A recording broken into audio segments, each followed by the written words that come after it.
Welcome to our channel, Behind My Story. Please like, share and subscribe. I have been cursed, and it will haunt me for the rest of my life. It all began with a joke at first, but some jokes have serious consequences, and when this happens, your life becomes an uphill struggle. My name is Catherine. I am 16 years old, and I live with my parents and my little sister Mara.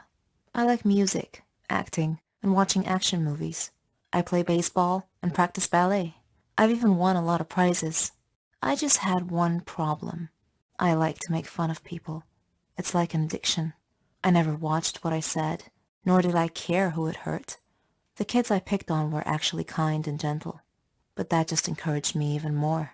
My friends were exactly like me. In fact, I was their leader. We walked like we owned the school. We had a classmate named Norman. He wasn't exactly what you'd call in good shape. He was quite the opposite of fit. During class breaks, my gang and I would steal his lunchbox and throw it around each other, keeping it away from him. We watched him run trying to catch us, but he'd stop halfway. The extra weight didn't help him, and he'd quickly run out of breath. Whenever he entered the classroom, we would surprise him by throwing old, musty vegetables and fruits at him. Norman tolerated our teasing. He didn't seem to mind much. But then, one day, a joke went a bit too far. We conceived an evil plan. We told him that there was going to be a photo contest, and the person who makes the funniest pose wins. Norman was so gullible that he believed us. He actually gave it some thought. Then he posed for us. We did our best not to burst out laughing while we took pictures for him. The next day, when he came to school, Norman discovered that his photo shoot pictures had been posted all over the classroom walls, and the kids were laughing, writing comments all over the place. Norman was mortified, and he looked around at his classmates' faces. They were all laughing and pointing at him. Norman started crying, and his nose started bleeding. Then he fainted. A teacher had to call an ambulance to take him to the hospital. I certainly didn't expect that to happen. We knew that Norman would get so fatigued sometimes and leave school for the rest of the day, but we didn't know that he had a medical condition, and I felt deep regret. The curse that I spoke of earlier began when a girl named Naomi joined our class as a new student. On her first day, our teacher brought her in and introduced her to us. She sat at the desk, at the very last row. I noticed that she was always looking at me in a strange way, and I wondered why. She looked at me with disdain, and I couldn't figure out why. It was my first time meeting her, after all.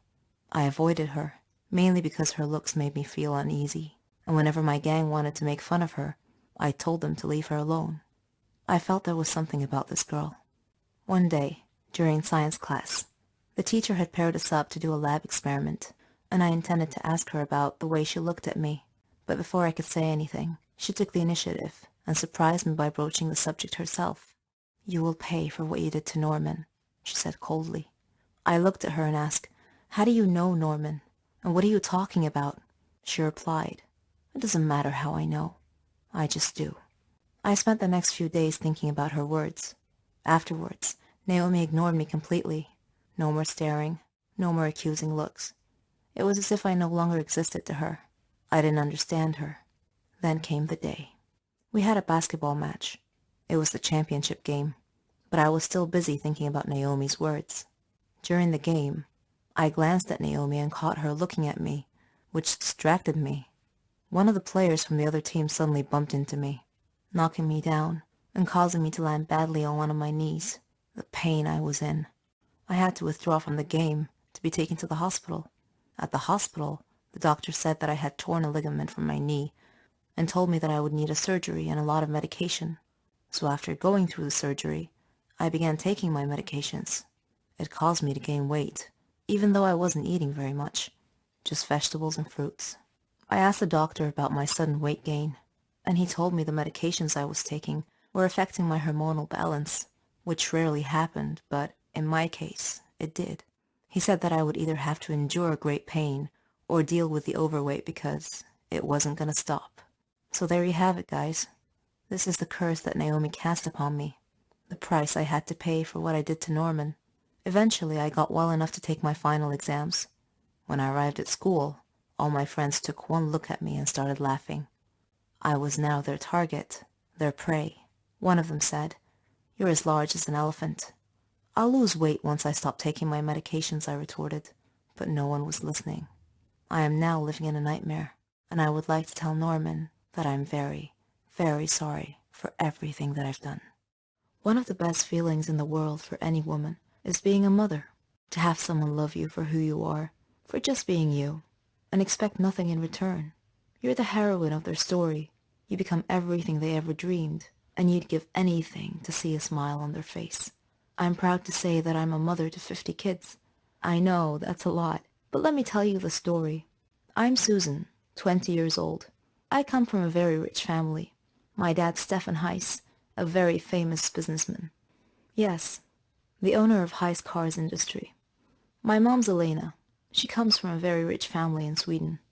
She married my dad and they built their life from scratch. I loved kids, ever since I was a kid.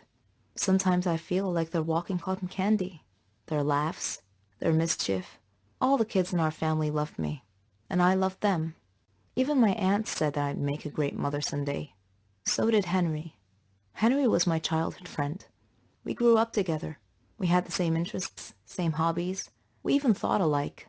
We got married and started our life together. We were young, but our dreams were big. I was thrilled when I found out that I was pregnant, and Henry was so happy he couldn't believe it. He did everything he could to help me relax. He couldn't wait to be a father. But destiny had something else in store for us. We had just arrived from Sweden. Henry had a problem at work. He was talking on the phone while driving at high speed on a dangerous road. I tried to tell him to watch the road, but it was too late. A truck came out of nowhere and pushed our car off the side. We fell into the lake, and we were unconscious. When I woke up, I found my mother and Henry's mother both looking at me, trying their best not to cry, and I soon found out why. In order to save my life, they put me through an operation. Not only have I lost my child, but I won't be able to have one ever again. Henry was also bruised, but my wounds ran way deeper. That was it, and I could never forgive him. If it weren't for him, none of this would have happened, I thought. None of it. I got a divorce later, after Henry tried over and over and over to fix the situation, to apologize, to ask for a second chance, but all I saw were empty words. There was no second chance. I tried to keep myself busy, find a way to invest my money and time, trying to get my mind off the accident. I decided to open up a toy store. I wanted to bring joy to all the children. One day, as I was standing in my store, I glimpsed a small boy standing out front, looking at a toy. The boy was alone, about 8 years old, but that wasn't all. His clothes were patched up and looked more like rags. His face and hands were dirty, and he just stood there, looking at the doll, daydreaming. I found myself walking out to him, but when he saw me coming, he ran away. A few days passed, and that boy's gaze was all I thought of. Then, one day, I found him outside the store again, looking at a different toy. I moved towards him slowly this time, till I was right beside him.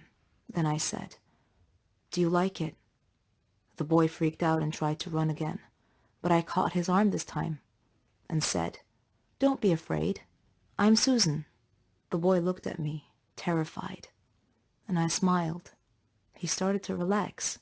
He told me his name was Billy, and that he was 7, and that he lives nearby. When I asked him about his parents, he said he never knew them, that he lived with Uncle Max.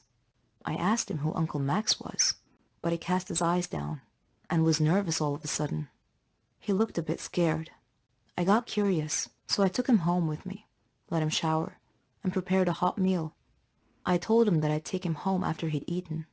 I asked him about where he lived. He was quiet for a second. Then he said he had to go, that his brothers and sisters were waiting for him. I asked him how many he had. "Around 50, he said. I was shocked. He told me that they all lived in a big room with Uncle Max. But how is this Uncle Max able to look after you all? I asked curiously. But he got nervous again, and he insisted that he must leave, so I decided to take him there. Maybe it'll help clear some of the mystery, I thought. I drove, and Billy was guiding the way, until we got there. The place was a bit far from all the other houses. It looked more like a dump, with some sort of shack built on it. A man was standing in front of the door, holding a kid by the arm and beating him senseless. The boy was younger than Billy, and Billy was shaking next to me, mumbling to himself, "He's gonna hit me too. I'm so late." Then he turned to me and said, "Bye, Susan. You have to leave now, quickly." And then he ran towards the shack. I backed up the car and stood nearby to see what happens. The man hit him hard across the face, and I heard him say, "Where's the money you stole today, boy?" Billy turned out his empty pockets, and the man dragged him inside by the collar. I wanted to help, so I decided to call Henry, who was more than happy to answer my call. I told him what had happened, and he came to me. We approached the shack together slowly and looked through the window. A lot of children, ages from 3 to 7. The place was a real dump. The man was sitting at a table. It had food and drink.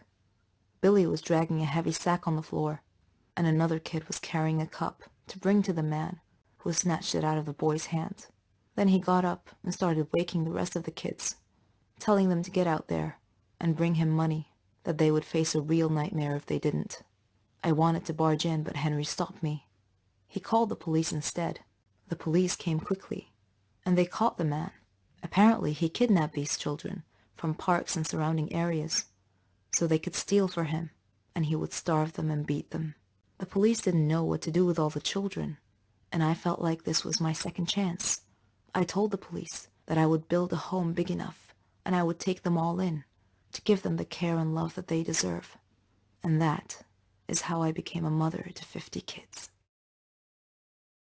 Our feelings are always hard to control. We are humans, after all. Sometimes we do things we can't explain, just because we feel that way. I had a student named Daniel, a sweet and innocent child. I was prepared to do anything for him, but don't judge me just yet. First, let me tell you my story. My name is Jolene. I'm a 21-year-old math teacher at a primary school. I live with my sister and my mother. My house was next to the school where I work. I love teaching, and I like teaching the students in creative ways. They loved me, and I loved them. Daniel was a special student, though. Our story began at the start of the new year. It was the first day of school. I missed all my students over the summer break. I missed them so much that I stood by the door to welcome them back. Before I started my first lesson, Mr. Smith, the student affairs officer, knocked on the class door, with Daniel hiding behind his back.